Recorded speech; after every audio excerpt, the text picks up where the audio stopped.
Iniciar. Pronto. Já está sendo gravado. Vou orar para iniciar, viu? Vamos orar. Senhor Deus, mais uma vez, ó Pai amado, nós agradecemos a Ti por Tua misericórdia, por Teu favor em nossas vidas, Senhor. Por tudo que o Senhor tem providenciado para o Teu povo, na vida do Teu povo, Senhor. O Senhor tem nos guiado, nos orientado nos caminhos do Evangelho. Tudo que sabemos, tudo que conhecemos, Senhor, tudo que temos, tudo que podemos desfrutar nessa vida, sejam momentos de alegria, de riso, sejam momentos de tristeza, de lágrimas, tudo vem das Tuas mãos. Absolutamente tudo, Senhor. O Senhor nos conduz com uma sabedoria incomparável, eterna. Por isso, ó Deus, ajuda-nos a confiar sempre no Teu cuidado, sempre na Tua providência, sabendo que o Senhor sempre tem o melhor para o Teu povo. Neste momento, agradecemos ao Senhor por mais essa oportunidade e pedimos que venha nos abençoar em mais uma aula, Senhor, para que venhamos ser edificados no conhecimento da Tua palavra. Muito obrigado por tudo, em nome de Jesus. Amém. Amém. Bem, meus irmãos, só para relembrar um pouquinho da aula passada, alguma coisa que os irmãos gostariam de comentar sobre a aula passada? Algum ponto específico que vocês acharam interessante, que vocês refletiram? Leram a lição, o PDF da aula?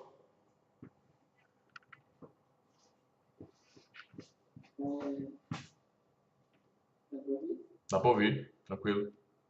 Eu lembro até agora das considerações finais que você falou para a gente sobre a luta, nossa luta diária contra o pecado. Para mim, foi tremendo, né? Porque você analisou a situação de um cristão que está lutando contra o pecado e muitas vezes ele não está vencendo, mas ele não se entrega e está sempre lutando, batalhando, se entristecendo e buscando sempre em oração, se humilhando diante de Deus. E muitas vezes nós jogamos aquela pessoa, né? E muitas vezes é o Espírito Santo agindo naquela pessoa, para que ele nunca venha desistir. Achei muito emocionante mesmo, até porque todos nós passamos por essas situações e achamos que não tem mais jeito para a gente, que a gente não é nem salvo, às vezes a gente duvida, muitas vezes. Mas até nesses momentos Deus está agindo na nossa vida. É isso. Pois é, mesmo, é isso mesmo. Muito importante mesmo isso, não é?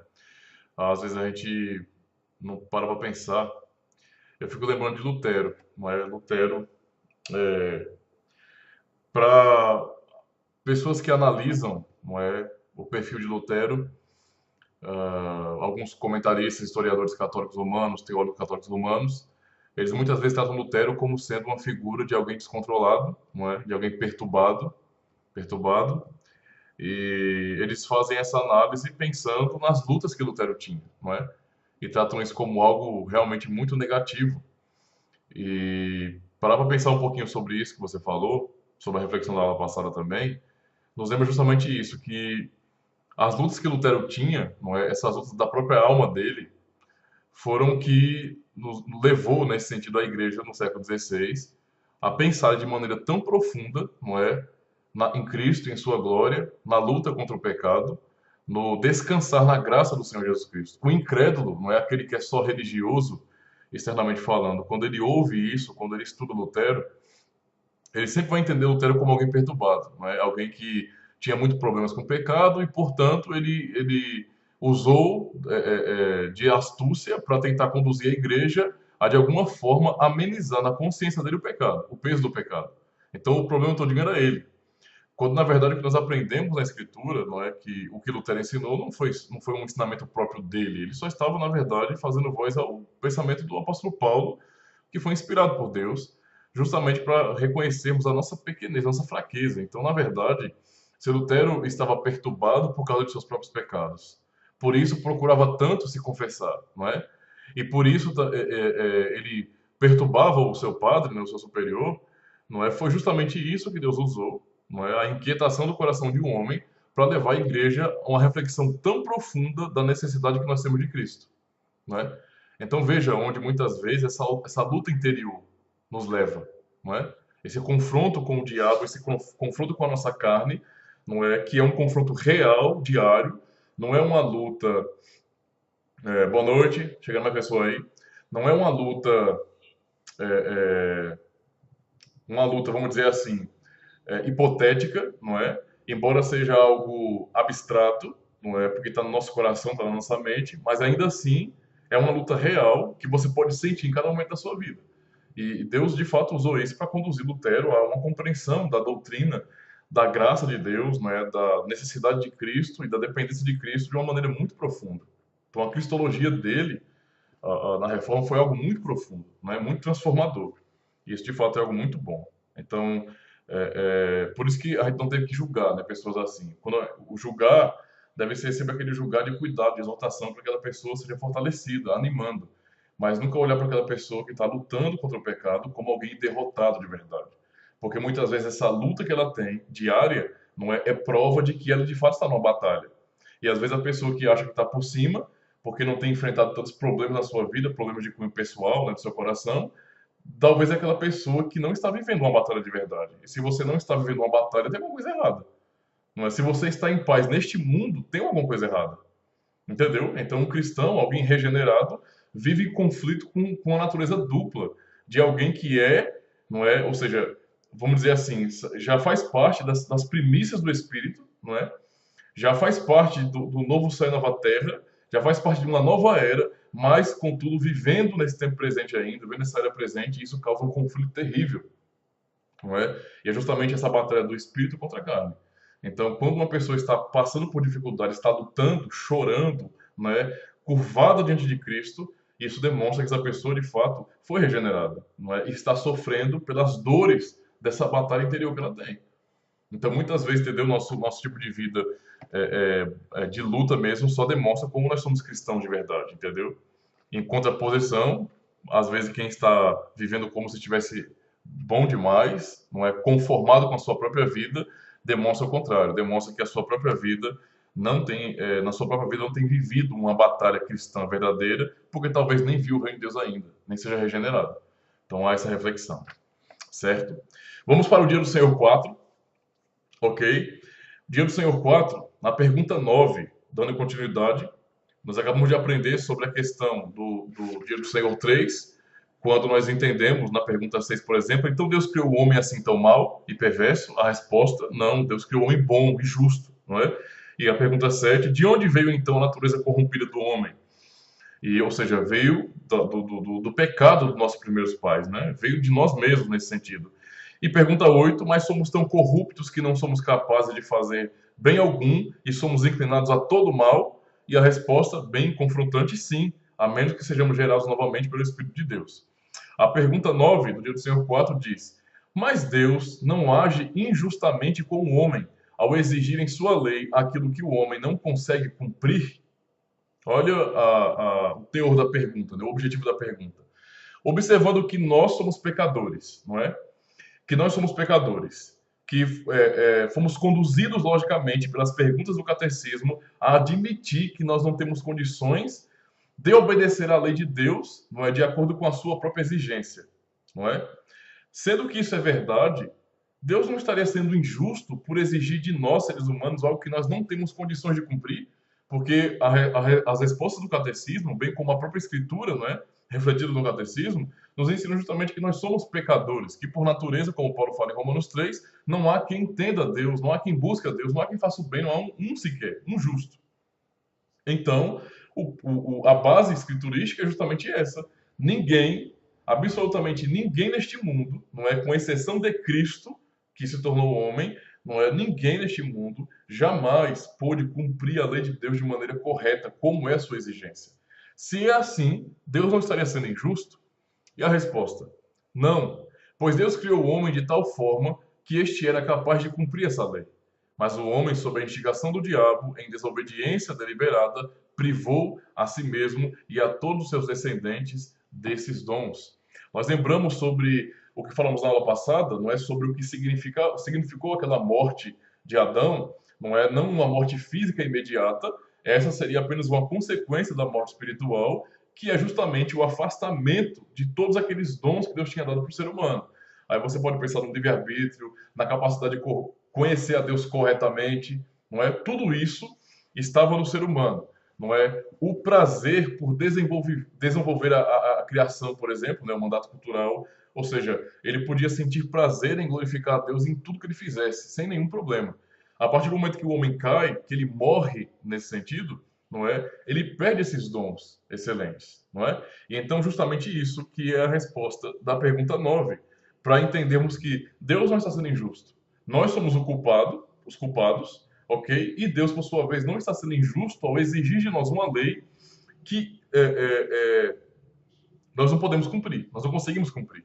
O primeiro ponto importante, voltando às questões anteriores, é porque Deus nos criou bons, não é? Esses dons excelentes, essa capacidade, foi justamente para cumprirmos a lei. Para Deus mostrar a sua justiça, Ele nos criou em um ambiente perfeito, onde nós estávamos com Ele. Ele não nos criou fora para nos levar para Ele, não é? Para nos puxar para Ele, mas Ele nos criou já naquele relacionamento, não é? De um culto correto, não é? Sem nenhuma dificuldade de aproximação a Deus. E com toda essa habilidade, com toda essa capacidade para fazer isso. Então, estava em Adão e Eva a plena capacidade de resistir ao diabo, para que ele viesse fugir dele, como nós aprendemos em Tiago, não é? Resistir ao diabo e ele fugirá de vós. Então, estava em Adão e Eva a capacidade para resistir ao diabo. Então, todo o poder necessário para dizer não ao mal, eles tinham. Entendeu? Eles tinham. Então, o catecismo trata disso porque é o que a Bíblia ensina. Deus criou o homem bom, certo? Por isso, quando nós lemos a resposta da pergunta 9, o ponto é que Deus não é injusto, porque ele seria injusto se ele não nos desse inicialmente a capacidade, não é? Se não houvesse condição do homem obedecer à lei. Mas uma vez que Deus nos criou seres santos, não é? Sem problema algum, então não há injustiça da parte dele pelo fato de não conseguirmos cumprir a lei. Essa exigência, não é, que perdura, que está hoje sobre toda a humanidade, é justamente a consequência direta daquilo que nós chamamos de pacto das obras. Aquele pacto, não é, que estava ali em Gênesis, ok? Todo o contexto pactual estava ali. Deus chama o homem e ele já cria o homem na bênção, mas ele faz promessa ao ser humano ali, certo? A promessa está justamente embutida em todo o contexto do livro de Gênesis, nos 3 primeiros capítulos, porque Deus dá uma ordem, ok? Com o fim de que o homem alcançasse uma bênção maior, que era a vida eterna, não é? O fruto da árvore da vida. Percebe?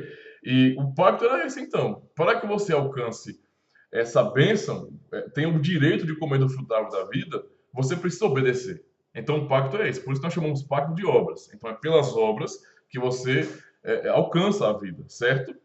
Essa obrigação permanece sobre toda a humanidade. Por isso que todos serão julgados pela mesma lei. Todos serão julgados pela mesma realidade.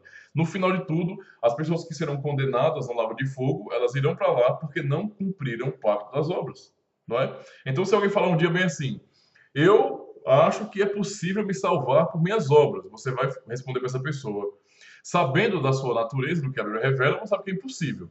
Mas usando a lógica do propósito da lei, inicialmente falando, né, no pacto das obras, você vai dizer bem assim, então vai lá e tenta. Se você acha que você consegue, tenta. Deus já antecipou a resposta dizendo que nós não conseguimos. Mas se você acha que você consegue, eu digo, se você cumprir a lei de Deus segundo a sua exigência, isto é, de maneira perfeita, então tudo bem. Eu posso dizer que você vai alcançar a vida eterna. O problema é que Deus já revelou que não há um justo, não há um sequer, não há quem entenda, não há quem busque a Deus. Essa é a questão. Então o ponto está revelado para nos mostrar justamente isso, não é? Que Deus não está sendo injusto por exigir essa lei, porque ele nos deu a condição. Nós, seres humanos, é quem nos privamos dos dons. Nós abrimos mãos dos dons que Deus nos deu, não é? E nos jogamos na morte e nos jogamos, não é, na escravidão. Éramos livres em Adão e Eva, mas eles escolheram a escravidão, mas escolheram ficar com a natureza corrompida e, portanto, isso é algo que nós mesmos não podemos mudar. Então Deus permanece justo da mesma forma, certo? Alguma pergunta até aí? Algum comentário até aí? Sim, Pode falar, meu. Ademir, Sim, como a gente desenvolveu todas as condições para Adão cumprir a vida,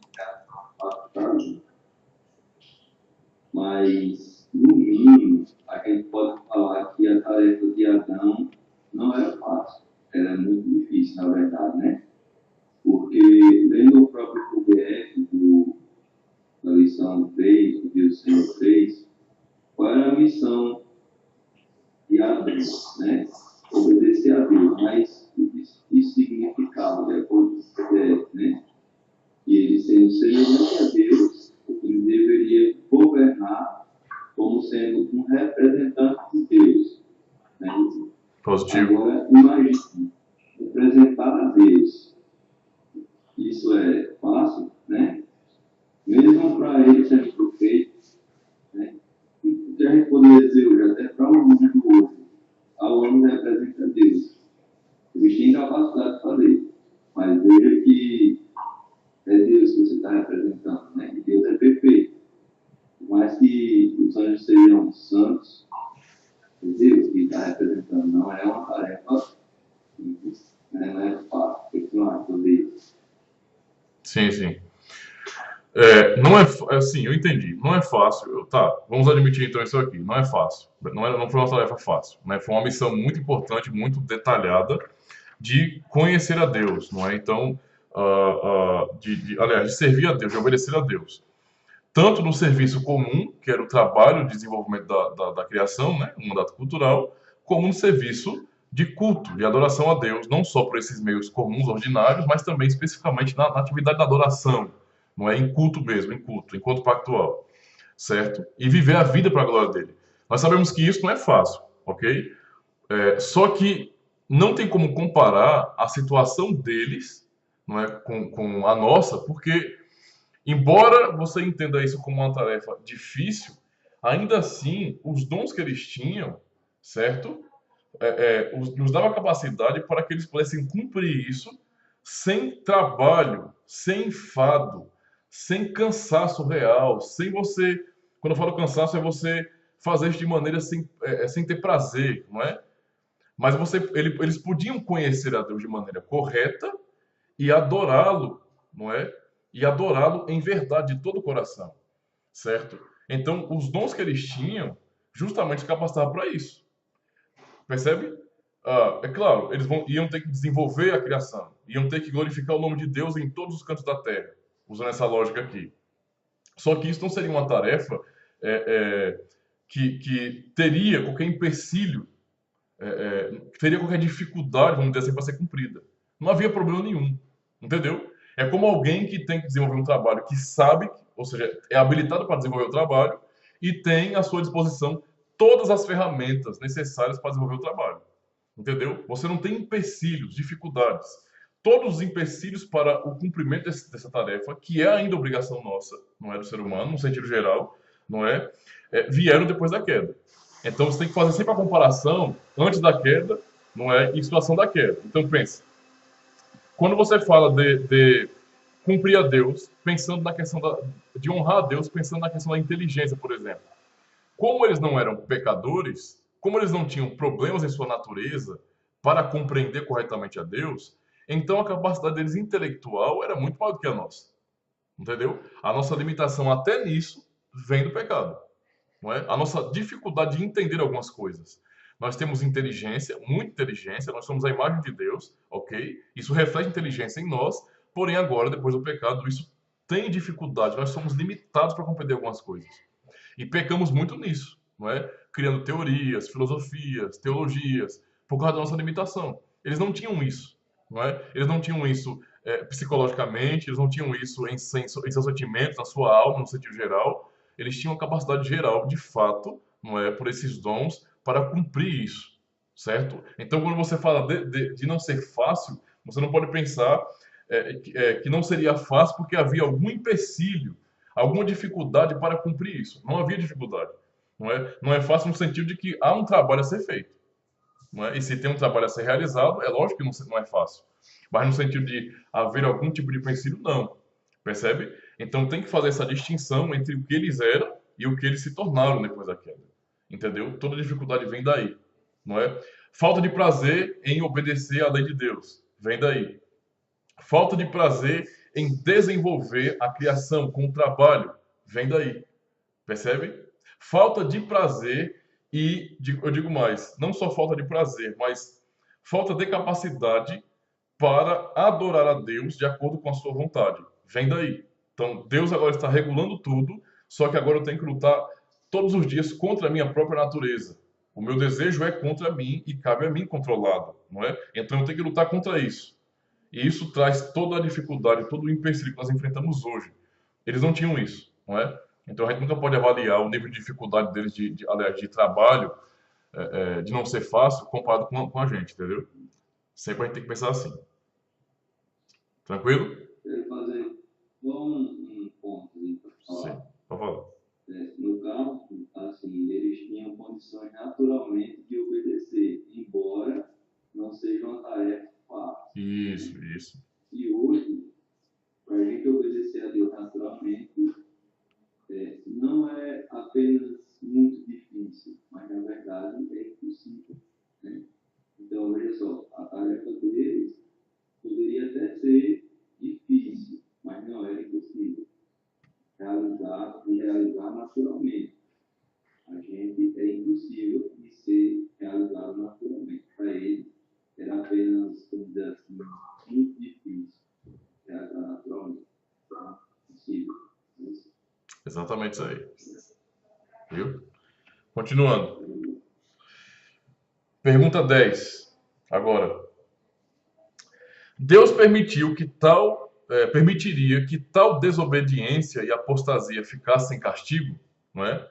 E a resposta direta é certamente que não, pois tanto o nosso pecado original quanto os nossos pecados presentes o deixam terrivelmente irado. Por isso, ele os castigará com justo juízo, agora e eternamente, conforme declarou: Maldito todo aquele que não permanece em todas as coisas escritas no livro da lei para praticá-las. Gálatas capítulo 3, versículo 10. Não é? Então, às vezes, as pessoas entendem que uma punição tal como essa, não é? Tipo, tá, tudo estava muito bem, mas a partir da desobediência de uma ordem de Deus, agora o que há é a expectativa de juízo, de condenação para o inferno. Isso não é um exagero da parte de Deus? Alguém poderia pensar, não é? E eu sei que no mundo que a gente vive, punições sempre são exagero, não é? Nós não somos uma geração que está acostumada a lidar com punição. Pessoas tradicionais não têm tanta dificuldade com a ideia da aplicação da punição, socialmente falando. Mas, no geral, o contexto que nós vivemos, as pessoas têm dificuldade de entender isso. As pessoas acham, não é, que punições, não é, elas não devem ser severas. É por isso que você percebe que todo tipo de punição hoje é branda, não é? Veja o contexto do nosso país, por exemplo. Os criminosos matam, mas a nossa justiça, não permite que eles morram por causa disso. Não aceita que legalmente eles morram. Existe a ação policial, mas jamais no nosso país você vai ver alguém sendo condenado à morte, recebendo uma pena capital, porque cometeu atrocidades. A pessoa pode ter matado 20 pessoas de maneira brutal, ainda assim ela só vai pegar uma pena um pouco longa, nem perpétua porque nós não estamos acostumados a lidar com punição severa. Então, quando as pessoas olham para uma questão como essa, da Bíblia, do que Deus fez ao ser humano, pode pensar que isso é algo exagerado, não é? Forte demais. Deus está pegando pesado nessa punição. Porque, veja, o homem caiu, ele desobedeceu. Beleza, foi uma ordem, certo? Foi uma ordem. Como é que pode ele condenar a humanidade ao inferno por causa disso? É algo muito pesado, não é? Isso é tão claro em nossa cultura que as pessoas hoje têm dificuldade, aplicando isso ao contexto familiar, têm dificuldade com a aplicação da disciplina em seus filhos. Tem dificuldade. Tem dificuldade, não é? Algumas pessoas se escandalizam ainda. Eu sei que algumas pessoas se escandalizam, e eu digo da minha situação. Aconteceu uma vez um problema com a Stephanie, a menor, não é? E eu quando fiquei sabendo do que ela estava aprontando, né, fora das minhas vistas, é claro, eu apurei todo o problema e então, em um momento específico, na hora do almoço, quando todo mundo almoçou, não é, vamos ler a Bíblia, eu abri a Bíblia, abri nos mandamentos e aí começou a sessão, não é? Agora é o momento do júri, certo? Vamos estabelecer um juízo aqui agora. E então eu comecei a perguntar para ela: você tem alguma coisa a dizer que você não me disse ainda? E ela abaixou a cabeça, desconfiada. E então eu disse para Paula: Paula, pode dizer, denuncie. Fala o que ela estava fazendo. Paula falou tudinho. Falei para a Stacy: fale também o que ela estava fazendo. E vocês também falou do mesmo jeito. E eu falei também que eu já tinha apurado de outras pessoas. No fim, eu juntei todas as provas, e isso depois do almoço. Entendeu a situação? Depois do almoço. E comecei a ler a lei, os mandamentos, não é? E comecei a justamente exortá-la nesse sentido para demonstrar o seguinte: não adianta você mentir, você omitir a verdade, não é? E me desobedecer, porque você não tem que temer a mim. Percebe? Eu não sou o principal na sua vida, você não tem que ficar com medo da minha pessoa. Porque você fez aquilo que fez porque eu não estava perto, mas Deus estava lá. Deus estava vendo. E é a Ele que você vai prestar contas no final. Não é a mim. Eu não vou estar no dia do juízo para ser um advogado seu. Naquele grande dia, você vai estar diante de Deus para ser julgado por Ele. Entendeu a situação? Essa é a grande realidade. E se você for alguém que levar a sua vida em pecado, fugindo da verdade, não obedecendo os mandamentos, não demonstrando fruto em sua vida, naquele dia, esse mesmo Deus que nós pregamos e ensinamos que é um Deus de amor, te condenará para o inferno. Percebe? Para algumas pessoas isso é algo terrível, né? Não, pelo amor de Deus, você não deveria falar isso para uma criança, certo? A pergunta é: isso é verdade ou não é? Percebe? É verdade ou não é? É verdade, e nós não podemos ficar com pena dos outros, imaginando que as pessoas estão preparadas para ouvir isso. Elas estão, porque isso é a verdade. E a verdade é que no final de tudo, elas estarão diante de Deus. E se não são pessoas que de fato levaram as suas vidas para a glória dele, não é? Não estou julgando a questão da eleição, se são salvas ou não, estou dizendo naquilo que é prático, naquilo que pode ser visível. Se a vida delas não demonstrou o fruto, que elas de fato eram pessoas arrependidas, nascidas de novo, eu sinto muito, mas elas vão ser condenadas. E o papai e a mamãe não vão poder fazer nada, absolutamente nada. Entendeu? E aí foi um chororô terrível, né? Imagina a cena, o terror. Para algumas pessoas, falar assim é algo terrível, não é? Como é que pode um pai pegar o erro que uma filha cometeu, certo? De desobedecê-lo, porque ele ordenou que não fizesse isso, ela fez, e ele levar isso até essa última potência, não é? Até o final, até o limite, sabe? Até as últimas consequências de tocar no assunto do inferno, não é? É assim que as pessoas acabam pensando hoje, achando que isso é exagero. Mas a questão aqui é: o que me motivou a fazer isso? E o que essa pergunta 10 e resposta nos leva a entender. Deus permitiria que uma tal desobediência e apostasia ficasse sem castigo? É nessa hora que a gente tem que pensar uma coisa, irmãos. Quando nós falamos de Deus, não é? Nós não podemos sequer presumir em nossa mente que Deus, ele abriria mão de quem ele é. Ele é santo, ele é justo. Não punir o pecador, não é? Não punir severamente o pecador é o mesmo que Deus dizer bem assim: eu não sou santo. Porque se esse Deus está se apresentando como um Deus santo, um Deus que exige obediência, fidelidade e adoração, e esse mesmo Deus faz vista grossa quando o ser humano peca, se ele não age contra esse ser humano, se ele não estabelece o inferno, percebe? Esse Deus está dizendo que ele não é santo, que ele não é justo. Isso é uma contradição com a sua própria natureza. Percebe? Então, o fato de Deus ser santo e ser justo, não é? Automaticamente exige que ele, como Deus que é santo e justo, para defender a glória do seu nome, da sua santidade, ele puna. E ele revelou isso aos profetas, ele revelou isso ao seu povo na história. Entendeu? Ou seja, ele cansou de dizer a Israel, por meio dos profetas: eu vou santificar o meu nome. E aí você pensa em Levítico capítulo 10, não é?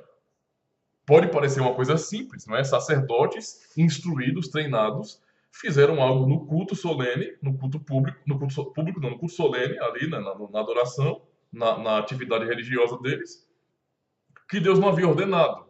Ou seja, algo estranho às ordenanças, algo a mais do que Deus tinha ordenado, não é? Eles tiveram um princípio um pouco mais luterano, tô entre aspas aqui, né? Um princípio de que se Deus não disse que eu não posso fazer a mais, então eu posso fazer. Não. Eles pensaram assim e acabaram se ferrando por causa disso, porque aquela coisa tão simples, de simplesmente trazer fogo, um fogo a mais, não é? Um fogo que Deus considerou estranho porque ele não ordenou, se tornou aquilo de mais terrível na vida deles. Então, por algo que eles fizeram a mais no culto, não era algo imoral, pensando em outras questões, não é? Mas era simplesmente o fazer a mais do que Deus tinha ordenado com relação ao culto. Eu vou usar o exemplo aqui, por exemplo. Seria como assim? Deus ordenou para o culto, não é? O culto que nós prestamos a Ele, que deve ser um culto santo na comunidade, que nós orássemos, não é? Lêssemos a Bíblia, cantássemos hinos, salmos, ok? Mas nós, por nossa própria conta, resolvemos fazer uma apresentação teatral ou uma apresentação de dança no culto ou transformar o culto em uma balada. Nós fizemos alguma coisa que está além das ordenanças e dos princípios para o culto. Percebe? Foi mais ou menos assim. Não era um fogo fora do comum, era algo acrescentado, algo além do que Deus tinha ordenado. E qual foi o resultado? Não é? Deus o matou. Deus matou. E o que Deus fala por meio de Moisés, e Moisés diz a Arão, o pai dos sacerdotes, é simplesmente isso: eu serei santificado, não é, na vida daqueles que se aproximam de mim. Entendeu a situação aqui? Por isso a pergunta: Deus deixaria que uma tal desobediência e apostasia ficasse sem castigo? Qualquer pessoa que entende que Deus tem que passar a mão e deixar para lá, não entende que Deus é santo. Está negando a santidade de Deus com isso. Está negando o caráter de Deus que é santo. Percebe? Essa pessoa em si está adorando um Deus que não é o Deus que a Bíblia revela, que se revelou por meio da palavra. Por isso a resposta, certamente que não. Pois tanto o nosso pecado original quanto os nossos pecados presentes nos deixam terrivelmente irados.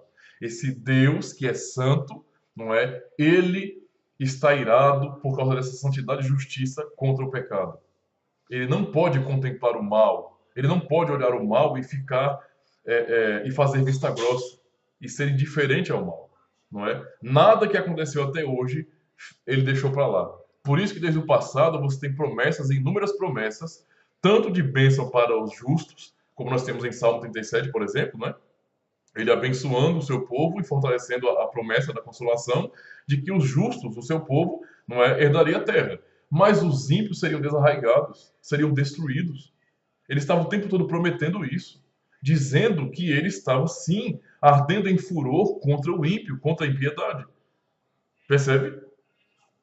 Então, um Deus que é santo, jamais nós poderíamos conceber a ideia de um Deus que é santo, não é, sem uma ideia de inferno.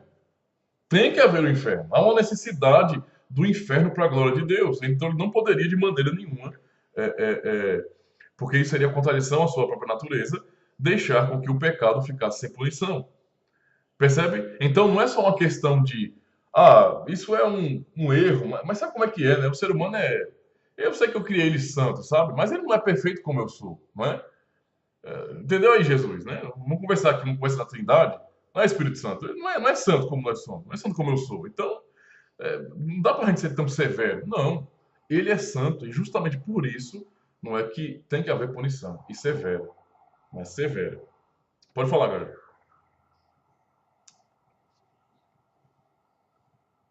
Desbloqueia o microfone. Tá. O microfone tá parado aí, microfone. Senão eu não ouço, né, rapaz? Sim. E tem que haver uma punição sobre Deus, os nossos pecados. Né?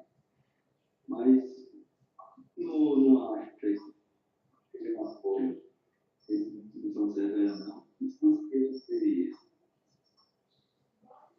Não, repita aí um pouquinho. Eu não entendi, não. Baixa o limite. De fato, Deus é santo e tem que haver uma punição severa. Mas o senhor não acha que, por exemplo, o purgatório já seria suficiente para que você mantive a justiça de todos eles e, de fato, se cumprisse a ser. É o que o senhor diz a respeito dos atores. Ah, entendi. Legal, legal. O problema do purgatório nesse sentido, você aplicar, o purgatório ele só teria algum tipo de valor, não é? Não bíblico, a não ser que a própria Escritura ensinasse sobre isso, sem a obra de Cristo, não é? Porque a máxima da santidade de Deus e da sua ira contra o pecado é justamente a morte do seu filho. Percebe? Então, esse é o ponto. Qual é a maior prova da ira de Deus contra o pecado? O fato de que ele matou seu filho para perdoar pecadores. Percebe? Então, isso é a máxima nesse sentido, não é? Aqueles que não foram perdoados em Jesus Cristo, não é, receberão essa ira no final, no inferno, ok? O purgatório, ele não cumpre esses requisitos, não é? Ele é um acréscimo, ele é o mesmo que dizer que a obra de Cristo não foi suficiente, que a ira de Deus derramada sobre o seu próprio filho não foi suficiente, não o satisfez de fato. Tanto é que o indivíduo ainda tem que ir para lá para ser purgado, né? Para ser purificado ainda para uma preparação, porque afinal de contas o que Cristo fez, tá, ele até me salvou hipoteticamente, mas eu ainda assim sou um pecador e, portanto, se eu sou um pecador, não é? Não existem evidências verdadeiras na minha vida de que eu juridicamente fui perdoado, fui inocentado, não é? Porque o fato é que eu sou pecador ainda.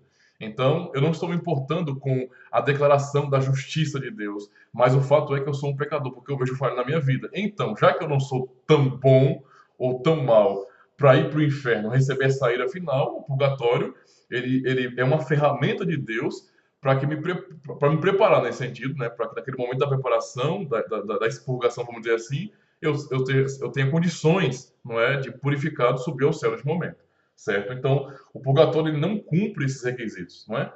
Porque veja, o purgatório está aqui, ele foi ensinado o quê? Que ele é dado, mas após o purgatório você tem céu e inferno ainda. Então, o purgatório jamais pode expressar de maneira total a ira de Deus contra o pecado e a sua justiça. Por quê? Porque Deus, quando ele derrama a sua ira, ele cumpre a sua justiça, ou seja, exigindo o que ele exige, né? Quando ele cumpre a sua justiça, matando seu filho, derramando a sua ira sobre seu filho, colocando o inferno nosso sobre ele, então essa justiça é satisfeita. Não há mais necessidade de inferno. Percebe? O sacrifício pela ira de Deus derramada em Cristo é suficiente. Mas o purgatório não é suficiente. Porque você tem um processo depois dele. Passou pelo purgatório, aí sim é que você vai para o céu, mas se ainda você não for bom o suficiente, você vai para o inferno. O purgatório ele não só purifica você para ir para o céu. O purgatório ainda é esse caminho que vai te levar para o inferno. Se você não for, nesse sentido, ainda assim bom o suficiente. Entendeu? É por isso que você é motivado a fazer missa para os mortos, não é? A pagar indulgência, esse tipo de coisa. Você tem que fazer por onde os seus mortos, não é? Eles possam ser perdoados mais anos no purgatório, devido às suas penalidades. Então, o purgatório não consegue cumprir esse objetivo, porque depois do purgatório ainda há o inferno. E depois da morte de Cristo sobre aquele que, ou seja, aplicado naqueles que ele morreu, não há mais inferno. Entendeu a situação? Então, acabou o inferno, não há condenação para quem segue Cristo Jesus. O purgatório não pode fazer isso por ninguém. Então é inútil. Pode falar. Você falou aí de culto, né, e fogo estranho, e Deus demonstrou, né, a sua ira com esse ao fogo estranho. Eu gostaria de saber, hoje em dia, né, esses acréscimos, vamos dizer assim, poderia ser considerado um fogo estranho, e qual a consequência de como Deus age hoje, né? Se ele continua o mesmo, como essa ira é manifestada hoje, nesses fogos estranhos, vamos dizer assim, da ira de Deus. Sim. Vamos lá. A primeira consequência real, tanto na antiga aliança como na nova, se há fogo estranho, Deus não recebe aquilo. Então essa é uma primeira consequência. Essa consequência, por si só, já é seríssima. Porque para pensar, Se o que eu chamo de adoração, se o que eu faço pela Escritura não é recebido por Deus, então não estou adorando. Certo? Não estou adorando. Com isso, eu não quero dizer que o culto do Novo Testamento ele tenha regras absolutas como era do Antigo Testamento. Você tem princípios. Então, existe uma variação, com certeza, né, de comunidade para comunidade, desde que não ultrapasse esses limites de princípios. Não é? Então, por exemplo, o que o Novo Testamento nos dá com relação a culto? Não é? O Novo Testamento nos ensina, e você observando as cartas, não é? A aplicação do culto, que no culto, você como princípio, a oração, os cânticos, não é? A pregação da palavra, isso são coisas comuns ao culto. Você não tem atividades culturais, apresentações no culto. Percebe? Isso não pertence ao culto. Os apóstolos, então, eles não repetiram o Antigo Testamento nesse sentido, como os católicos romanos fazem. Eles acabam repetindo o Antigo Testamento. Né? Pode ver que a missa é uma reprodução de um ritual sacerdotal. Não é como era na Antiga Aliança. Não é com algumas distorções, mas é isso. No culto do Novo Testamento, você adora a Deus em espírito e em verdade, baseado na verdade, mas com um aspecto muito mais espiritual, que tem a ver justamente com o céu. Não é? Tá ligado àquilo, não é uma figura mais, é a realidade espiritual das coisas, que um dia será a realidade material também, não é? No final de todas as coisas. Então você tem princípios, e esses princípios os apóstolos aplicaram, não é? Tirando essa parte mais, vamos dizer assim, formal, mais tipológica, para se concentrar naquilo que agora é espiritual. O verdadeiro templo, não é, de Deus, está nos céus. O tabernáculo era apenas a figura desse tabernáculo velho que está nos céus. Hebreus fala sobre isso, entendeu? Ao mesmo tempo que, porque estamos em Cristo, Deus habita em nós. Então, tudo isso é ligado.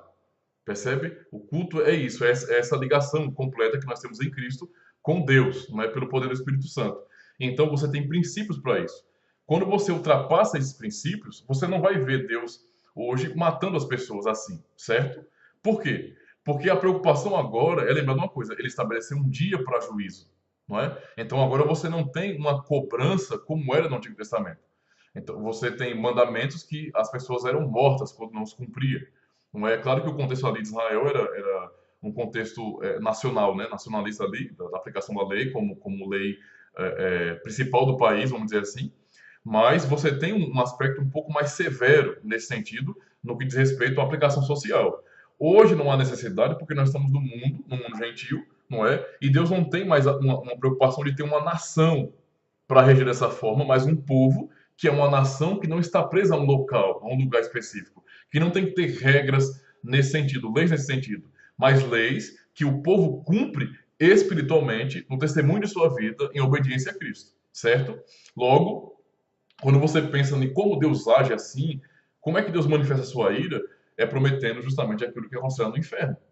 Entendeu? Então é mais ou menos assim. Também não confunda isso com a ideia de por que não faz isso nessa igreja e faz isso naquela outra? Aquela igreja não está adorando a Deus. Não tem a ver com isso, não. Eu estou falando de princípios. Ok? Então é bem diferente, por exemplo, julgando pela maneira como nós cultuamos a Deus. Não é? Nós temos uma convicção reformada histórica e que nós pensamos que o culto deve ser regulado pela palavra de Deus, a aplicação do só da Escritura. Porém, há várias comunidades reformadas também que têm, na sua prática, algumas coisas diferentes, mas que não fogem dos princípios. Não é nada além da oração, não é nada além, por exemplo, da confissão de fé, de você expressar a fé. Israel confessava a fé, não é? Deuteronômio 6, versículo 4, era a confissão de fé que eles até hoje fazem na sinagoga. Então, veja, não é nada longe disso aí. Percebe? Está tudo ligado aos princípios. Beleza? Então, não fugindo desses princípios e não inventando coisas que sejam longe dos princípios da palavra de Deus, não é? Isso em si não é condenatório. Não traz nenhum peso na consciência da pessoa nesse sentido contra Deus. Ok? O que poderia ser diferente, então, a tal ponto de ser considerado como um fogo estranho e que seria um tipo de culto que Deus não estaria recebendo porque não é de acordo com a sua palavra. É um tipo de culto onde, por exemplo, o homem é centralizado, não é Deus. O culto todo revelado, não é, está baseado na santidade de Deus, e esse culto, ele é trinitário, ele fala sobre Deus em sua totalidade, não é, por meio de Jesus Cristo. Então, em espírito, pelo poder do Espírito, em Cristo, como membro de seu corpo, eu adoro o Pai, não é? E com isso adoro Deus em sua completude, vamos dizer assim. Percebe? Quando eu fujo disso para centralizar a atenção do culto ao ser humano, quando o culto se torna um palco ou um momento especial de aplicação social, de oportunidade social, um show de calouros, vamos dizer assim, eu estou me desviando completamente do foco. Então, tem muitos cultos cristãos que não são cristãos de verdade. Percebe? Porque fogem demais dos princípios bíblicos, não é? Você não vê uma preocupação com a glória de Deus, com a pregação, a exposição da palavra, com a oração, certo? E com os cânticos. Você vê que tem isso, mas tem coisa muito a mais do que isso, não é? Tem muito a mais, não é? Inclusive há cultos onde políticos sobem para poder falar das suas propagandas, das suas campanhas e tal. Percebe? Acontece esse tipo de coisa. Entendeu a situação? Por exemplo, há cultos que você não vê a glória de Deus em nada. O que você vê, por exemplo, é um show de curandeirismo. Como já fui neopentecostal, eu sei disso.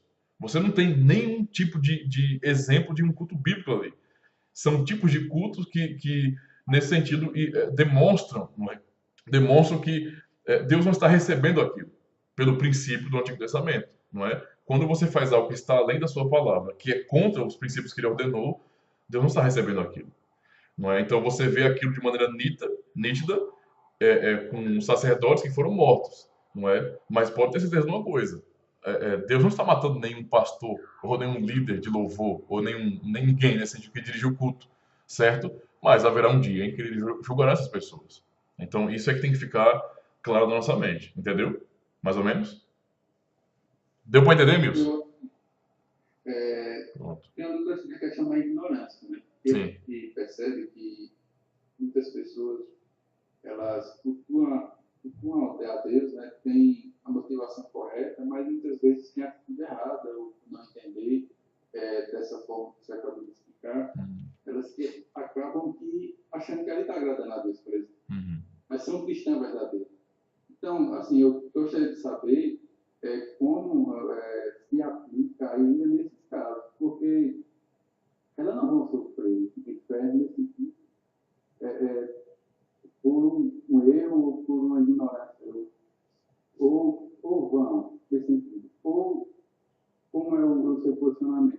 Porque, assim, eu vejo muitas igrejas, né, embora tenha essa motivação de cultuar Deus, elas acabam incluindo, né?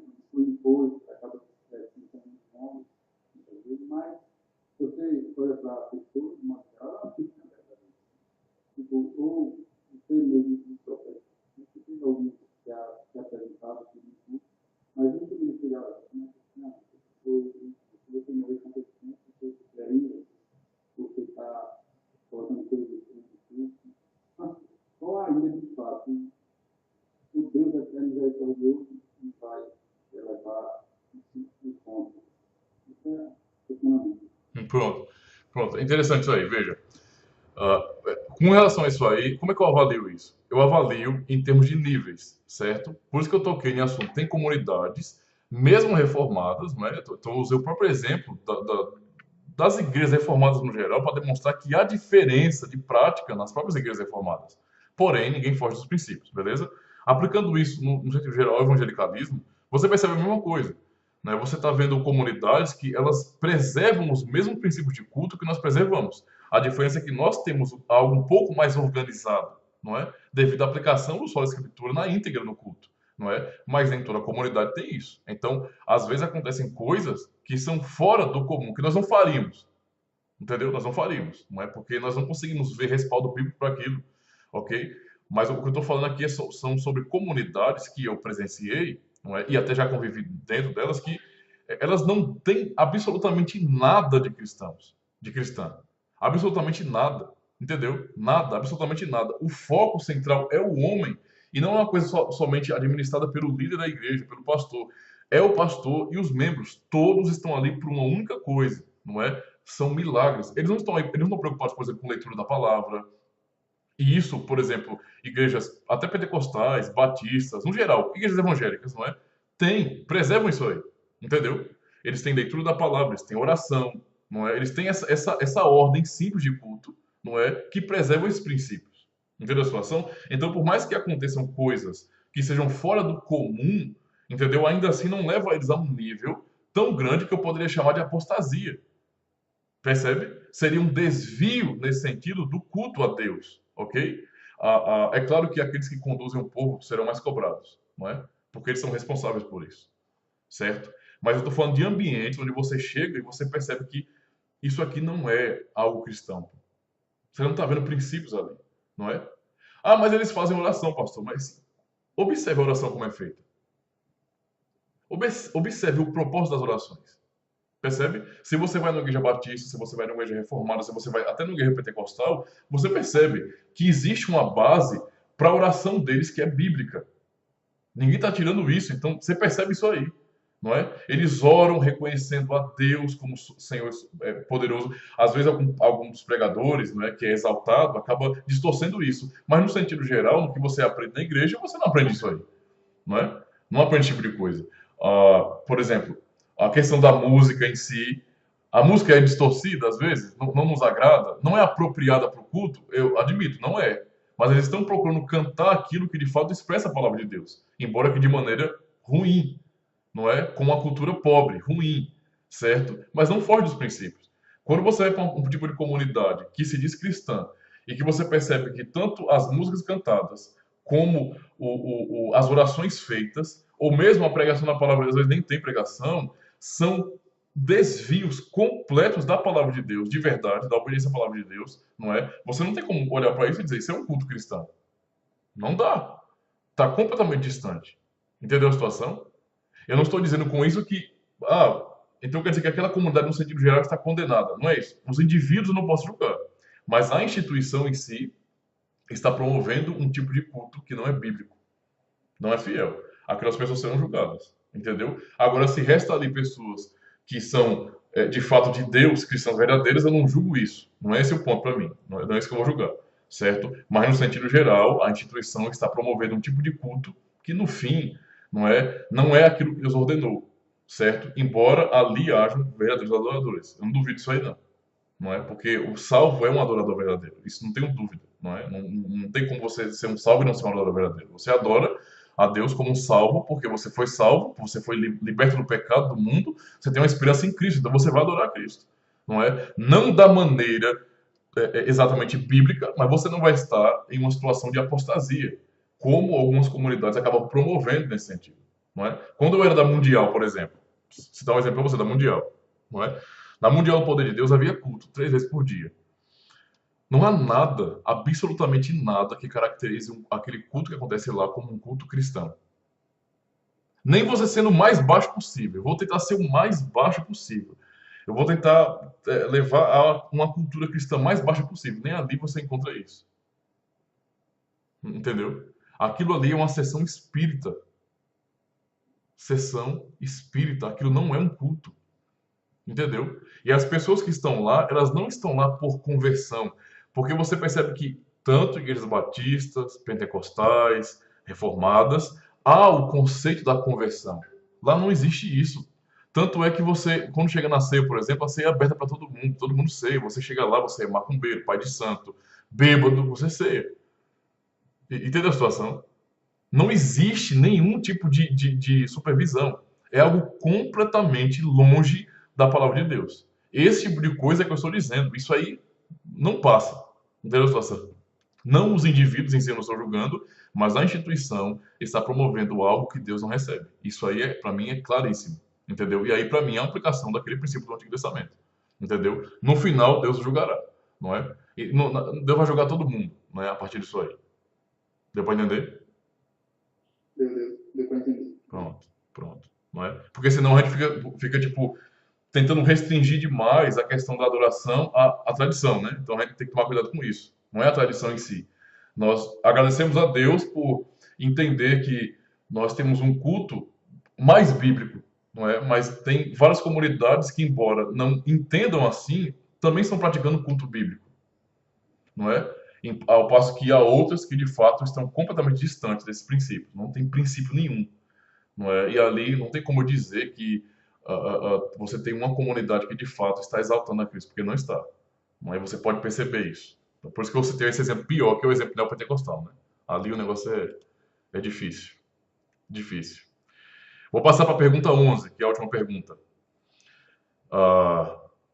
Entendendo agora essa questão de que Deus, por sua santidade, castiga para demonstrar sua santidade, ele não pode negar a si mesmo, que o purgatório não cumpre isso, não é? E, portanto, a obra de Cristo cumpre, e o inferno cumprirá para aqueles que não são salvos. A pergunta 11 é: mas Deus não é também misericordioso? Porque até então, você analisar um Deus tão severo na aplicação de sua justiça, dá a impressão de que esse Deus não é amor, né? Parece uma contradição com o que o próprio Deus declara de si mesmo, né? Deus é amor. Então não parece combinar com o que aparentemente o cristianismo transmite, que Deus é amor, que Cristo é amor. Não é? Deus não é também misericordioso? E aí vem a verdade bíblica, não é, que não distorce Deus. A resposta é: Deus é verdadeiramente misericordioso. Ninguém pode negar isso. Não é? Como é que você não pode negar isso? Simples. Deus cria o homem bom, capaz de cumprir a sua lei. O homem desobedece. Deus poderia simplesmente acabar com tudo, mas ao contrário, não é? Ele já tem um plano perfeito de misericórdia. Antes daquele ato acontecer, Deus já tem um plano de revelar sua misericórdia, percebe, ao mundo. Tudo que vai acontecendo aí vai tanto demonstrar essa justiça de Deus como a sua misericórdia, de maneira que nós, criaturas, ficamos abismados, maravilhados por tanto ver a sua justiça, não é, em nossa vida, no mundo, e também por desfrutarmos dessa mesma misericórdia. Então Deus é misericordioso. Isso é completamente algo que não tem como negar, não é? Só que a resposta diz que Deus é misericordioso, mas também é justo, não é? E esse é um ponto importante aqui. A sua justiça em si é a operação da sua santidade. Percebe? É injusto que Deus não puna. É por isso que quando você olha para a questão da salvação, você nunca pode pensar assim, como algumas pessoas pensam. Deus não poderia ter deixado para lá e salvo o homem? Não, não poderia. Isso é injusto. Por isso que ele matou seu próprio filho. Por isso que Cristo foi para a cruz. Entendeu? Porque se entra no céu um pecador, quando eu digo pecador, é no estado de pecado, como um condenado, sem ser uma nova criatura, não é? Sem ser alguém perdoado, justificado, se entra um pecador, tal como é, no céu, acabou a santidade de Deus. Que Deus santo é esse? Que permite que o mal viva diante dele. Não é? Aí fica confusa a pergunta do salmista, no Salmo 24. Quem subirá ao monte santo do Senhor? Nesse sentido, qualquer um. Qualquer um vai lá e sobe ao monte santo do Senhor. Qualquer um pode chegar ao céu. Percebe? Porque você não tem a exigência de Deus, não é? Com relação a que o homem seja santificado. E o que acontece? Nós vemos justamente isso. Deus é tão santo e tão justo, não é? Que para não mandar para que pecadores pudessem entrar em sua presença, ele derramou a sua ira em seu filho. Percebe? Então ninguém vai entrar no céu de graça. Ninguém está em sua presença de graça. Ninguém. A sua certeza de salvação, certo? De eleição, é devido à obra de Deus, em Cristo Jesus. Esse é o ponto aqui, não é? Muito importante. Então Deus é justo. E continua a resposta, para concluir. A sua justiça requer que o pecado cometido contra a sua suprema majestade seja castigado também com a pena mais severa, quer dizer, com o eterno castigo do corpo e da alma. Não é? Com o eterno castigo do corpo e da alma. O homem em sua totalidade, matéria e a parte espiritual, a alma, não é? Ele vai ser ressuscitado para que ele pague em corpo e alma, por toda a eternidade, a sua ofensa contra Deus. O inferno, então, com toda a sua potência de terror de juízo, não é? Apenas demonstra, apenas testifica, um testemunho da santidade de Deus. E isso será reconhecido por toda a eternidade. Não é? O mundo saberá que ele é santo. Essa é a grande verdade. Não é? Então é isso que hoje incomoda as pessoas, né? Entender um Deus desse jeito, mas essa é a grande realidade. Tranquilo, meus irmãos? Deu para entender direitinho essas perguntas e respostas? Se vocês quiserem fazer algum comentário, estamos já terminando, certo? Então, esse é o momento. Se quiser fazer alguma pergunta, não agora, podem fazer no grupo também, que eu vou respondendo no grupo, no decorrer da semana. A gente vai também interagindo no grupo. Beleza? Eu vou concluir então. Tá tranquilo? Certinho? Beleza. Mais uma vez, a aula foi gravada, então os irmãos poderão